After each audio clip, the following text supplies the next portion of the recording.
कौन से? Ionic, chemical and chemical equilibrium, chemical kinetic and chemical equilibrium. ये chapters आपके एकदम सिमिलर हैं। इनमें कुछ चीजों का आपको ध्यान देना है और आपका जितनी भी चीजें इसके अंदर सब जैसे क्या चीजों पे आपको कंसंट्रेट करना है। तो सबसे पहला आता है आपका रेट ऑफ रिएक्शन। क्या रेट ऑफ रिएक्शन? तो रेट ऑफ रिएक्शन का डेफिनेशन क्या होता है? Rate of reaction is directly proportional to the concentration of reactant. किसके होता है? Concentration of reactant. और प्रोपोर्शनलिटी साइन हटाना है तो लगाते कांस्टेंट के।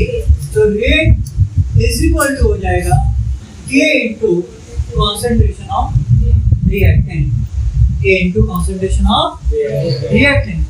मान लेते हैं हम लोग के पास एक रिएक्शन दिया हुआ है। क्या दिया हुआ है रिएक्शन?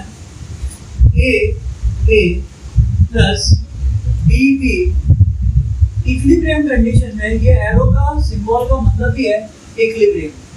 इक्विलिब्रियम कंडीशन में दे रहा है Cc प्लस Dd, ठीक है। और अगर इसका मैं बोलूं आपको रेट ऑफ रिएक्शन लिखना है तो क्या आएगा? Rate is equal to K into concentration of reactant. Reactant में कौन है? A रेज़ टू A और B रेज़ टू B, ठीक है। इसको मान लेते हैं हम लोग ये फर्स्ट है 1। क्या मान लिया? 1। अगर ये रिएक्शन इक्विलिब्रियम में है इसका मतलब अगर C और C प्रोडक्ट बनेगा ये वापस से रिएक्टेंट में कन्वर्ट हो सकता है। जब ये आपका यहाँ से यहाँ जाएगा तब रिएक्टेंट कौन होगा? ये होगा। और प्रोडक्ट कौन होगा? ये। तो इसके बेस पे अगर मैं रेट ऑफ रिएक्शन लिखना चाहूँ तो रेट इज इक्वल टू क्या आ जाएगा? K two C raise to C D raise to D, बराबर। और अगर हम लोग इन दोनों को कंपेयर कर लें, क्या करें? इन दोनों को मतलब अगर हम लोग निकालते हैं रेशियो, क्या निकालते हैं? रेशियो निकालने के लिए हमेशा क्या करने का? Second upon first. डिफरेंस निकालना है सेकेंड माइनस फर्स्ट। डिफरेंस के लिए सेकेंड माइनस फर्स्ट। और अगर रेशियो निकालना है तो सेकेंड अपॉन फर्स्ट। तो सेकेंड कौन है? ये है। तो मैं क्या लिख सकता हूँ? Rate is equal to K two C raise to C D raise to D upon K1 क्या आएगा? A raise to A and B raise to B। Rate से रेट क्या होगा? कैंसिल। इधर भेजेंगे K1 upon K2 is equal to क्या लिख सकते हैं? C raise to C D raise to D upon A raise to A and B raise to B। ये जो आपका K1 और K2 है ये क्या? Proportionality constant. तो क्या इन दोनों को साथ में हम लोग Kc भी लिख सकते हैं? क्या लिख सकते हैं? Kc। तो Kc इज इक्वल टू क्या आ जाएगा? C raise to C D raise to D upon A raise to A and B raise to B। Kc को आप QC भी लिख सकते हो। क्या लिख सकते हो? कभी कभार आपको QC दिखेगा, कभी कभार आपको क्या दिखेगा? Kc। दोनों का मीनिंग क्या है? सेम है। थर्मोडायनेमिक करोगे, इलेक्ट्रोकेमिस्ट्री करोगे तो वहां पे आपको QC देखने के लिए मिलेगा। केमिकल काइनेटिक करोगे, आयोनिक इक्विलिब्रियम करोगे तो Kc देखने के लिए मिलेगा, ठीक है। चीजें दोनों एक ही है, बस दोनों जगह पे चीजें अलग अलग यूज की जाती है। या तो QC देखने मिलेगा या तो Kc देखने मिलेगा। समझे यहाँ तक कैसे आया? तो अगर डायरेक्ट लिखना हो, क्या बोला? डायरेक्ट लिखना हो Kc तो क्या लिख सकते हैं? हमेशा concentration of product upon concentration of. ध्यान से देखो ये C रेशियो सिर्फ कहाँ है? प्रोडक्ट में है। और A और B कहाँ है? तो ऊपर प्रोडक्ट वाले होंगे, नीचे क्या होंगे? दिख रहा है क्या? ऊपर क्या है? प्रोडक्ट वाले और नीचे कौन है? रिएक्टेंट वाले। क्या कोई प्रॉब्लम? अब यहाँ पे एक रिएक्शन दे रहा हूँ, ये आपको कंप्लीट करना है।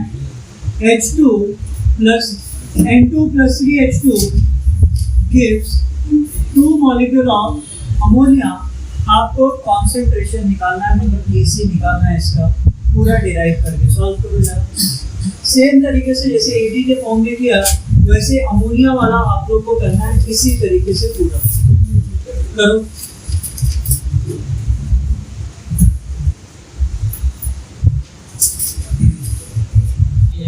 क्या लिख सकते हो? Kc प्रोडक्ट अपॉन प्रोडक्ट के साइड कौन है?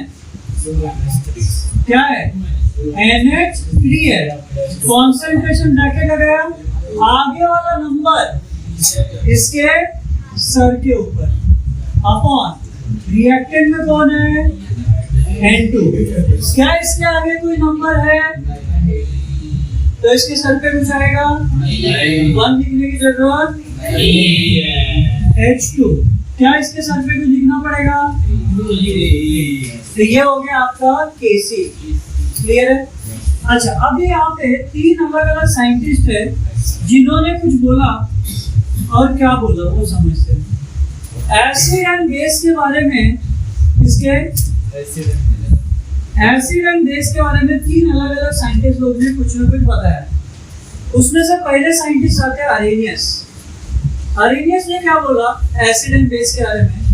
अरेनियस बोलते हैं एसिड के बारे में, acid are the substance which donate H+ ion. Acid क्या होते हैं? ऐसे सब्सटेंस होते हैं जो क्या डोनेट करते हैं, और बेस ऐसे सब्सटेंस होते हैं जो एक्सेप्ट करते हैं किसको? H+ आयन एक्सेप्ट करते हैं। लेकिन दूसरे साइंटिस्ट आए लॉरी ब्रॉन्स्टेड या ब्रॉन्स्टेड लॉरी, क्या बोलेंगे आके कि भाई ठीक है तुम बोल रहे हो मैं मान लिया, लेकिन मेरा भी एसिड का डेफिनेशन है। क्या बोलते क्या है कि प्रोटॉन अगर कोई डोनेट कर रहा है, क्या अगर कोई प्रोटॉन डोनेट कर रहा है, क्या कर रहा है? डोनेट कर रहा है, मतलब वो आपका क्या है? एसिड। और अगर कोई प्रोटॉन को एक्सेप्ट कर रहा है वो क्या है आपका? बेस। अब प्रोटॉन का इन जनरल मतलब होता है H+ आयन। जो H+ आयन को क्या कर रहा है? डोनेट, वो एसिड, और जो H+ को एक्सेप्ट करता है वो। तो इन्होंने क्या किया कि H+ ना बोल के उसको क्या बोल दिए? प्रोटॉन। वर्ड का मतलब सेम है लेकिन बोलने का तरीका क्या है? अलग है। Same word. इसके बाद आए तीसरे साइंटिस्ट जो क्या बोले कि एसिड क्या होते हैं और बेस क्या होते हैं वो समझो। तो पहले बेस के बारे में तुम समझ लो। बोलते हैं ऐसे सब्सटेंस जो कि लोन पेयर ऑफ इलेक्ट्रॉन को डोनेट करे। क्या डोनेट करे? उसको क्या बोलेंगे? बेस। और एसिड क्या होंगे फिर? एसिड होगा जो इस लोन पेयर ऑफ इलेक्ट्रॉन को क्या करे? एक्सेप्ट करे। वो क्या है आपका? एसिड। तो देखते हैं एग्जांपल क्या है। ये सबका एग्जांपल देख लेते हैं। HCl क्या है? एसिड है। HCl क्या है? क्योंकि जब इसको तोड़ोगे तो ये बनेगा H+ और Cl-। लेकिन NaOH क्या है? बेस है। जब इसको तोड़ोगे तो बनेगा Na+ एंड OH-। ये OH अगर H+ ले लेगा तो बनाएगा H2O। मतलब OH आपका क्या है? बेस है। बेस का काम क्या होता है? H+ आयन को एक्सेप्ट करना। क्या करना? एक्सेप्ट करना। और प्रोटॉन की बात करें तो सेम एग्जांपल। यहाँ पे बात करते हैं लुईस एसिड बेस। तो लुईस एसिड और लुईस बेस क्या था? पहले लुईस बेस देखते हैं।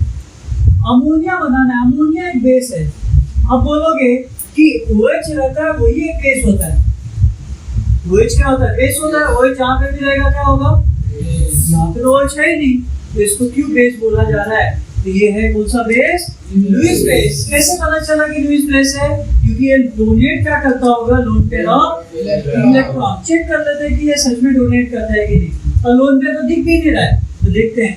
नाइट्रोजन का एटॉमिक नंबर कितना होता है? 7। तो इसका इलेक्ट्रॉनिक कॉन्फ़िगरेशन हो जाएगा 2, 5 क्या हो जाएगा 2,5. नाइट्रोजन को अगर ध्यान से देखेंगे तो नाइट्रोजन के साइड में टोटल 5 इलेक्ट्रॉन है। कितने इलेक्ट्रॉन है? जिसमें से नाइट्रोजन ने 3 हाइड्रोजन के साथ बॉन्ड बना लिया। 3 क्या कर लिया? बॉन्ड बना लिया। बच क्या गया? 2 इलेक्ट्रॉन। इसी को बोलते हैं पेयर ऑफ इलेक्ट्रॉन। और इसी पेयर ऑफ इलेक्ट्रॉन को अमोनिया क्या कर देता है? क्या कर देता है? और जब ये डोनेट करता है इसका मतलब ये है क्या? बेस है। क्या है? अगर कोई इसको डोनेट करे इसका मतलब ये क्या है? बेस है। क्या कोई प्रॉब्लम? पक्का? 100% समझा? कौन सा? एसिड अरेनियस क्या बोलते हैं? एसिड वो होते हैं जो क्या डोनेट करते हैं? बेस के बारे में बोलता है जो H+ को। लॉरी ब्रॉन्शाइड बोलता है जो प्रोटॉन को डोनेट करे वो एसिड। और बेस के बारे में बोलते हैं कि जो प्रोटॉन को वो क्या? बेस। लुईस बोलते हैं बेस में कि जो लोन पेयर को डोनेट करे वो बेस, जो लोन पेयर को एक्सेप्ट करे वो एसिड। समझा? यही बोलते हैं। लोन पेयर कहाँ से आया? अमोनिया की बात कर रहे हैं। पहले नाइट्रोजन देख लेते हैं। नाइट्रोजन का एटॉमिक नंबर है 7, मतलब 2 का मा। नाइट्रोजन के आउटरमोस्ट शेल में 1 2 3 4 5, जिसमें से 3 इलेक्ट्रॉन बॉन्ड बना लिए। बच क्या गया? 2 इलेक्ट्रॉन। इसी को बोलते हैं लोन पेयर ऑफ इलेक्ट्रॉन। और अमोनिया इस लोन पेयर को क्या कर देता है? इसके लिए अमोनिया को क्या बोला जाता है? बेस बोला जाता है। क्लियर है क्या? एग्जाम में इसके डेफिनेशन पूछे हुए हैं तीनों के। ये बुक में इसके डेफिनेशन दिए हुए तो तीनों के लिख लेना और यहाँ से शॉर्टकट में लिख लो। शॉर्ट में लिखो और बुक में जो डेफिनेशन दिया हुआ है वो लिखना।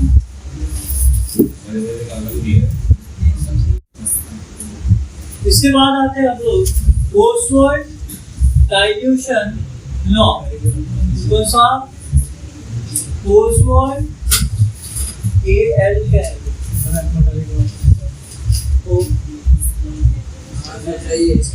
Oswald's dilution law. ये किसके लिए होगा? वीक एसिड और वीक बेस के लिए। किसके लिए? तो पहले हम लोग करते हैं फॉर वीक एसिड। मान लेते हैं अगर एग्जांपल लेना चाहो तो एग्जांपल ले सकते हैं, या तो अगर जनरल है तो जनरल ले सकते हैं। मैं जनरल फॉर्म में लिखता हूँ, आप एग्जांपल करो, या फिर मैं एग्जांपल करूँ आप जनरल फॉर्म में करो। वाह, मैं जनरल करता हूँ। HA जो है मान लेते हैं कि एसिड है, और ये कैसा एसिड है? वीक एसिड है। कैसा है? Weak acid. जब ये टूटेगा तो क्या बनेगा? H+ और A माइनस। H+ और अब इसको थोड़ा ध्यान से देखते हैं तो ये रिएक्टेंट और ये क्या है आपके? और जब रिएक्टेंट टूटेगा तब वो प्रोडक्ट बनेगा। मतलब अगर ये 100 है तो ये 50 होगा और ये भी कितना होगा? 50। तो मैं बोलूं 100 है, इसका मतलब इसका आधा ये अल्फा है और ये क्या है? अल्फा मतलब होता है डिग्री ऑफ डिसोसिएशन। क्या होता है? Degree of dissociation. मतलब मैंने क्या मान लिया कि ये जो है 50, ये क्या है? Degree of dissociation. ये भी 50 क्या है? Degree of dissociation. तो ये क्या हुआ होगा? 100 में से 50 माइनस हुआ होगा, तब तो 50 और 50 बना। आया नहीं? मतलब अगर मैं ये बोल दूं ये अगर 1 मोल है तो 1 मोल में से अल्फा माइनस हुआ होगा, तब जाके अल्फा और अल्फा बना। आया नहीं? क्या बना? अल्फा और अल्फा। इसका मतलब आपका क्या हुआ? 1 minus alpha is equal to alpha और अल्फा। मान लेते हैं ये कंपाउंड में कुछ ना कुछ वॉल्यूम होगा। क्या होगा? तो इसका वॉल्यूम क्या कर दिए? इससे डिवाइड। वॉल्यूम क्या कर दिए? डिवाइड। वॉल्यूम क्या कर दिए? यहाँ तक क्लियर है?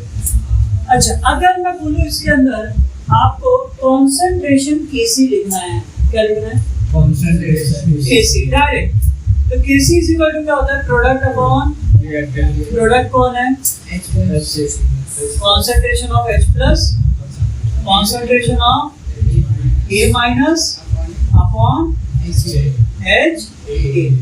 क्या H+ की वैल्यू अपने को पता है क्या? ये क्या है? Alpha upon B। Alpha upon into A minus की वैल्यू पता है क्या? क्या एच की वैल्यू पता है क्या आपने को?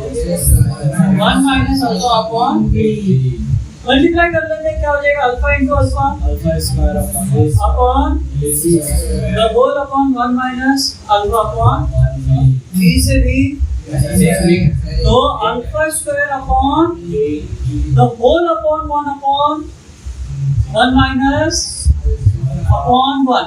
इसको ऊपर लेके जाओगे तो क्या होगा? ये उल्टा हो जाएगा। तो कैसे लिख सकते हैं इसको? कैसे लिख सकते हैं इसको?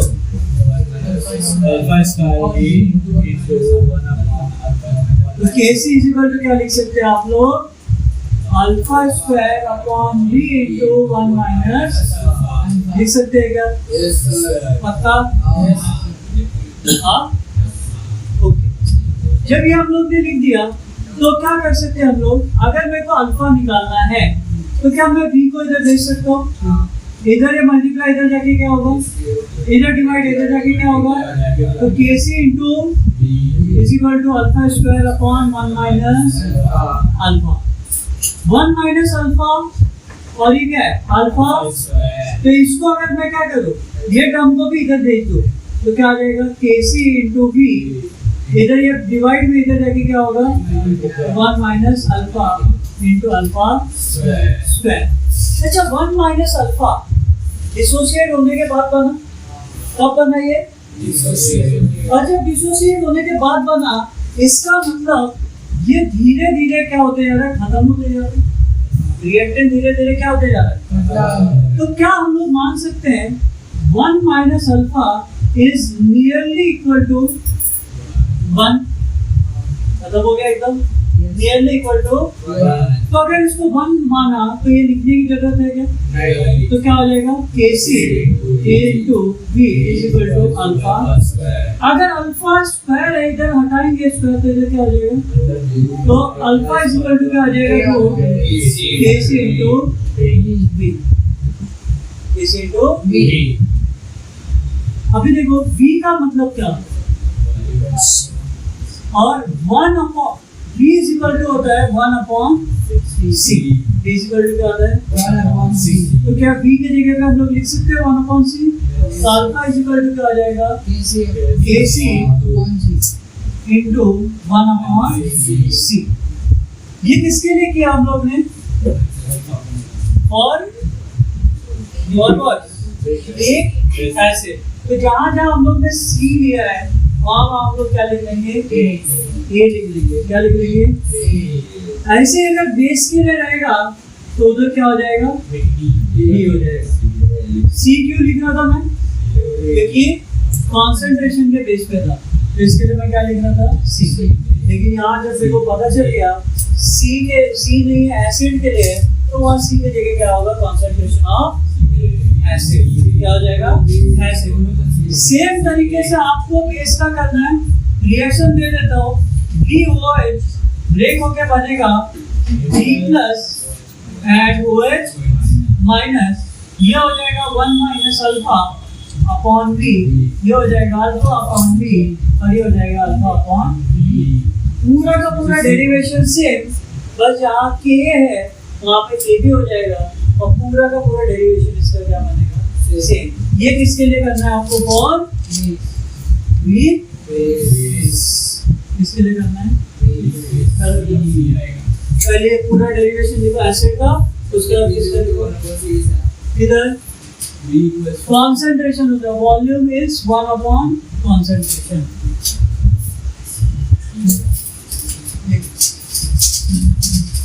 नेक्स्ट देखो, हाँ नेक्स्ट देखो auto ionisation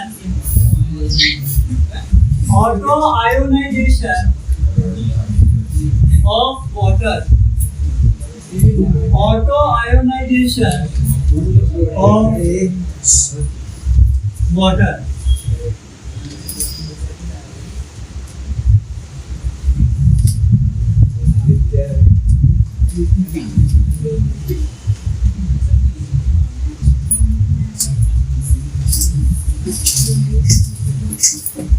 Excuse me sir, ink bottle है क्या? सिर्फ ink है। Auto ionisation of water. तो यहाँ पे देखो, अगर वाटर को डिसोसिएट करेंगे, अगर हम लोग क्या कर रहे हैं, वाटर को डिसोसिएट, तो वाटर डिसोसिएट होके क्या बनेगा इक्विलिब्रियम कंडीशन में, H plus and OH minus. क्या बनेगा, H प्लस एंड, और अगर इसका मेरे को लिखना है कॉन्सेंट्रेशन Kc, तो क्या आ जाएगा, कॉन्सेंट्रेशन ऑफ प्रोडक्ट मतलब H plus OH minus upon H2। Water एक ऐसा सॉल्वेंट है जो हमेशा कांस्टेंट होता है। क्या होता है, तो अगर मैं वाटर को यहाँ ले लूँ तो Kc into concentration of H2O is equal to क्या हो जाएगा, H plus and OH minus. H2O constant है तो इसको हम लोग K डैश मान सकते हैं, तो क्या हो जाएगा, Kc into K dash is equal to H plus and OH। ये दोनों आपके कांस्टेंट है, दोनों कांस्टेंट लिखने की कोई जरूरत है क्या, वाटर के लिए है तो क्या लिख लेते हैं, Kw is equal to H plus and OH minus. याद रखना, concentration of H plus and concentration of OH minus are always equal. क्या रहेगा, तो अगर हम लोग बात करते हैं H प्लस की, तो H प्लस और OH माइनस दोनों एक दूसरे से क्या है, इसकी वैल्यू होती है 1.0 into 10 raised to minus 7। 1.0 into 10 raised to minus 7। क्या इस वैल्यू को इन दोनों जगह पे हम लोग पुट कर सकते हैं, तो Kw is equal to क्या हो जाएगा, 1.0 into 10 raised to minus 7 into 1.0 into 10 raised to minus 7। तो 1 और 1 को मल्टीप्लाई करेंगे तो 1.0 10 raised to minus 7 10 raised to minus 7, 10 raised to minus 7 minus 7, तो क्या आ जाएगा, 1.0 into 10 raised to minus 40। ये क्या हो गया आपका Kw का वैल्यू। समझे कैसे निकाला, क्या ये Kw के जगह पे ऐसा मैं नहीं लिख सकता अभी के लिए, H plus OH minus is equal to 1.0 into 10 raised to minus, लिख सकते हैं क्या, दोनों लिखो, बात एक ही है, ठीक है। चलो यहाँ तक लिखो, फिर आगे लिखो।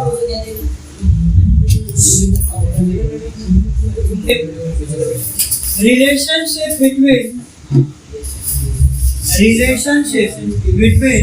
pH and pOH, relationship between pH and pOH,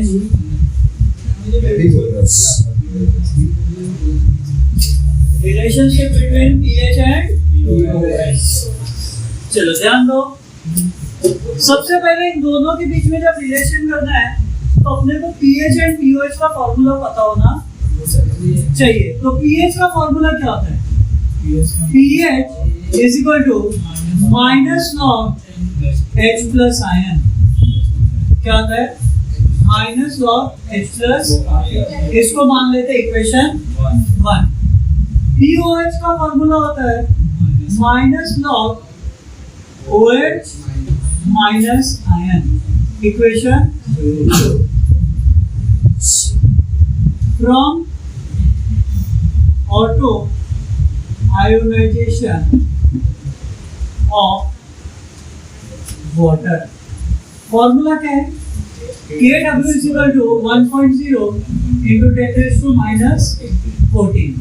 तो ऐसा लिख सकते हैं Kw को OH and H plus is equal to 1.0 into 10 raised to minus, लेकिन ये तो माइनस लॉग के फॉर्म में है, तो pH pOH बनेगा नहीं, क्योंकि इन दोनों का जब कंपेयर करेंगे तब जाके मेरा pH और pOH बनेगा ना, आया नहीं, तो यहाँ कैसे बनेगा, यहाँ तो बन नहीं सकता, लॉग चाहिए, तो applying log on both side क्या करेंगे? Applying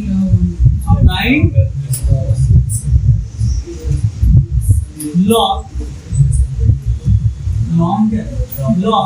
on both side.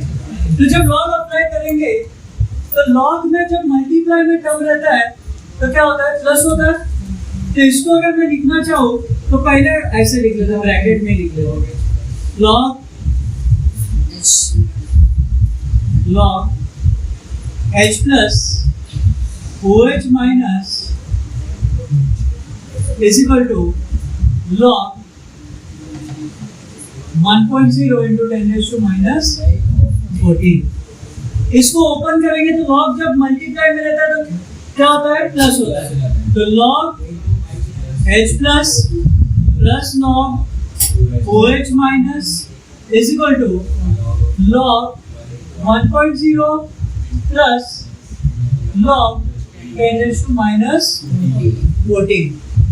ठीक है, लेकिन ये तो प्लस में है ना, माइनस का इधर है क्या? माइनस कहीं माइनस दिख रहा है यहाँ पे? तो जब मेरे को यहाँ पे दिख रहा है माइनस तो यहाँ माइनस होना चाहिए, तब मैं इसको पीएच क्या कर सकता हूँ? पीओएच। तो multiply negative sign on both side, तो पूरा का पूरा माइनस हो जाएगा। Log h plus log OH minus, ठीक है, इज इक्वल टू यहाँ पे माइनस लगा रहे, लॉग 1 की वैल्यू क्या होती है? 0। 1 minus 1 plus log 10 raise to minus 14, log e raise to x क्या होता है? x into log e। ठीक है, तो 10 रेज़ टू 14 किधर चला आएगा? आगे, तो क्या लिख सकते हैं? माइनस 14 लॉग 10 लिख सकते हैं क्या?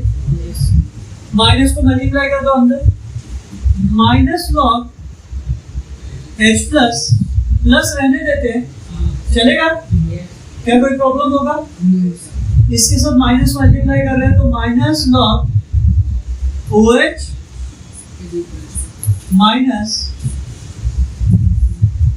माइनस इज इक्वल टू, ये तो 0 खत्म, माइनस माइनस क्या हो जाएगा? प्लस 14 लॉग 10 की वैल्यू कितनी होती है? 1, तो मल्टीप्लाई बाय 1 का मतलब 1 ही होता है, बराबर? आया नहीं? माइनस लॉग h प्लस तो क्या बोलते हैं? ऐसा करते हैं, पुट इसको मान लेते हैं इक्वेशन 5।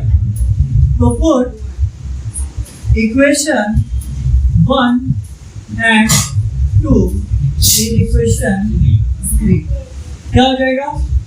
pH प्लस इसको क्या बोलेंगे? POH is equal to 14। ये आपका समझा? यहाँ से कौन सा? अरे वो डिजाइन में से वो बना नहीं क्या? ऐसे करके ब्रैकेट बना लें, ये वाला ब्रैकेट डिजाइन। हाँ, very good. The concentration of H plus ion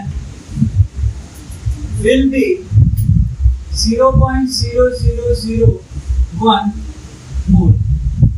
तो जिस तरीके से आपको क्वेश्चन दिया और क्या निकालने बोला है? pH निकालना बोला। pH का फॉर्मूला क्या है? pH is equal to minus log H plus ion।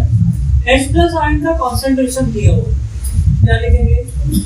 Minus log 0.0001। ये 0.0001 को क्या लिख सकते हैं? 10 raised to minus 4, 10 raised to minus 4 आगे चलाएगा तो pH is equal to minus into minus 4 log 10 की वैल्यू तो pH इज इक्वल टू क्या आ जाएगा? समझे कैसे निकालना है? मतलब अगर pH या pOH के ऊपर क्वेश्चन आएगा only pH and pOH, सिर्फ एक अगर कंसंट्रेशन दिया हुआ है तो डायरेक्ट सॉल्व हो जाएगा, लॉग की यूज करने की जरूरत नहीं पड़ेगी। लेकिन अगर आपको pH की वैल्यू दी हुई है तो उस साइड आपको एंटी लॉग करना पड़ेगा इसको हटा के, और उस समय आपका एक नया टेक्निक आता है जिसमें उसको दो पार्ट में तोड़ के +1 -1 जोड़ के तब सॉल्व करना पड़ता है, अदरवाइज सॉल्व होगा नहीं। और वो टाइप का भी क्वेश्चन आपके एग्जाम में आता है। तो प्रॉब्लम नंबर मार्क करके लो 3.5, 3.6, 3.7 और 3.8, ये आपको सॉल्व करना है। चारों होमवर्क है। चलो 5, 6, 7, 8 मिला? ये आपको सॉल्व करके आना है। मेथड, फॉर्मूला यही सारे हैं जो भी दिए हुए, ठीक है? इसमें से पहला और दूसरा जो टाइप है वो 101% आपके एग्जाम में आने का चांस है। क्या 3.5, 3.6 2 मार्क्स का आएगा। कितने मार्क्स का? 2 मार्क्स। 2 मार्क्स का एक क्वेश्चन 2 मार्क्स। वापस बताओ ये बात क्या ठीक है सर।